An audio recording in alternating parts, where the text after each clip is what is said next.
சென்னை நுங்கம்பாக்கத்தில் உள்ள வள்ளுவர் கோட்டம் அருகில் காவல்துறை அதிகாரிகள் பெண் காவலர்கள் குறித்து அவதூறாக பேசிய யூடியூபர் சவுக்கு சங்கரை கண்டித்து தமிழ்நாடு மகளிர் காங்கிரஸ் தலைவி எம் ஹசீனா சையத் தலைமையில் தமிழ்நாடு காங்கிரஸ் மகளிர் அணி சார்பில் 50க்கும் மேற்பட்டோர் கலந்து கொண்டு பெண்களை அவதூறாக பேசிய சவுக்கு சங்கரை கண்டித்து கோஷங்களை எழுப்பி ஆர்ப்பாட்டத்தில் ஈடுபட்டனர்.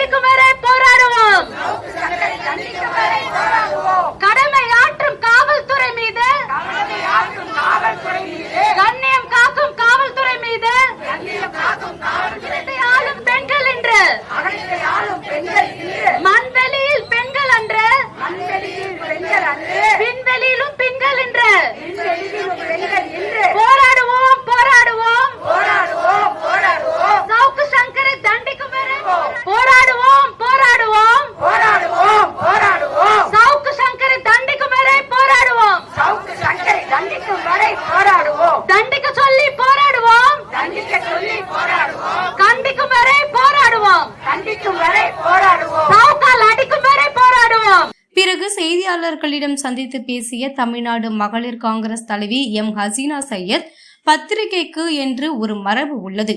ஆனால் பத்திரிகையாளர் என்று சொல்லிக்கொண்டு நாம் உயர்வாக மதிக்கக்கூடிய பெண் காவலாளிகளையும் ஒட்டுமொத்த பெண்களையும் இழிவாக பேசிய சவுக்கு சங்கரை எதிர்த்து இந்த போராட்டத்தை நடத்தி வருகிறோம்.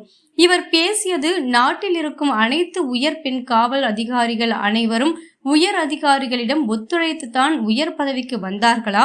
சவுக்கு சங்கர் குடும்பத்திலும் பெண்கள் இருக்கிறார்கள் என்று அவர் மறந்துவிடக் கூடாது. இதே கேள்வியை அவர் குடும்பத்தில் உள்ள பெண்களை பார்த்து பேசட்டுமா? ஆனால் அது போன்ற கேவலமான செயலை நாங்கள் செய்ய மாட்டோம். விஷயங்களை வேலைகளை முடித்துவிட்டு நமக்கு மக்கள் பணி ஆற்றுவதற்காக 24/7 into 365 days இவங்க நமக்கு வேலை செய்ய பணியாற்ற வருகிறார்கள். அப்ப படிப்புக்குன்ட்டு ஒரு வேல்யூ இல்லையா இந்த நாட்டுல? அவங்க மேல் அதிகாரிகள் கிட்ட அட்ஜஸ்ட்மெண்ட் பண்ணிக்கிட்டு தான் இருக்கக்கூடிய அத்தனை காவல் பெண்களும் காவலாளி பெண்களும் இன்னைக்கு பதவியில் இருக்காங்களா? அவங்க ஒரு மாண்பான குடும்பத்திலிருந்து வரலையா? சவுக்கு சங்கர் அவர்களே, உங்க குடும்பம் மட்டும்தான் உசத்தி, உங்க வீட்டு பெண்கள் மட்டும்தான் இந்த நாட்டின் கண்கள். அப்ப உங்க வீட்டு பெண்களை பத்தி நாங்க பேசலாமா? நாங்க அவ்வளவு தரக்குறைவானவர்கள் அல்ல. இன்னைக்கு காவல்துறையை சார்ந்த ஒரு அதிகாரி நேரடியா பத்திரிகையாளர்களை பார்த்து அவன் அப்படி பேசுறான், அவன் வீட்டு பொண்ணு அப்படின்னு தான் சொல்லலாமா? இல்ல அரசியல் தலைவர்கள் சொல்லலாமா? நீங்க அரசியல்வாதிகளை அரசியலா சந்திக்கிறீங்க, எங்களை பத்தி பேசுறீங்க, நாங்க திருப்பி பேசுவோம்.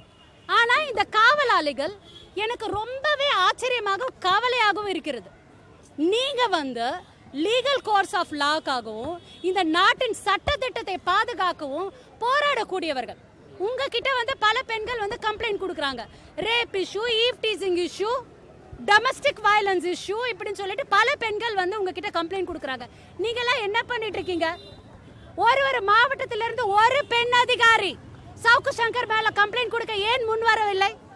நீங்கள் எல்லாம் முன் வர வேண்டும். நான் பத்திரிகை செய்தியை படிச்ச வரைக்கும் நேத்து ஒரு போலீஸ் ஆபீசர் பார்த்தேன். நான் ஏன்னா திருச்சி புதுக்கோட்டை போயிருந்ததுனால மாவட்ட ஆட்சியரை சந்திச்சு இந்த பிரஜ்வல் ரேவனாக்கு எதிராக மனு கொடுக்க போனதுனால முசிறியில யாஸ்மின் ஒரு பெண் அதிகாரி, காவல் அதிகாரி கம்ப்ளைண்ட் கொடுத்திருக்காங்க. நீங்க ஏன் தமிழ்நாடு முழுக்க இந்த மாதிரி கம்ப்ளைண்ட் கொடுக்க மாட்டேன்றீங்க? அவன் இப்படி பேசினதுக்கு ஒரு வாட்டி ஒரே ஒரு கேஸ் போட்டு தான் அவனை உள்ள அனுப்புவீங்களா? அவன் வெளியவே வரக்கூடாதுங்க. வெளியவே வரக்கூடாத அளவுக்கு தமிழக காவல்துறை துரிதமாக செயல்பட்டு அத்தனை பெண் காவலாளிகளும் அவன் மேல் மாவட்ட வாரியாக நீங்கள் அனைவரும் அவன் மேல் புகார் செலுத்த வேண்டும். ஒவ்வொரு மாவட்ட வாரியாகவும் ஒரு பெண் காவல் அதிகாரியாவது சவுக்கு சங்கர் மீது புகார் அளிக்க முன்வர வேண்டும். காவல்துறை மட்டுமல்லாமல் ஒட்டுமொத்த பெண்களையும் அவன் இழிவாக பேசியுள்ளான். இதுவே தமிழக மகளிர் காங்கிரஸ் சார்பாக கோரிக்கையாக வைக்கிறோம் எனவும் அவர் பேசினார்.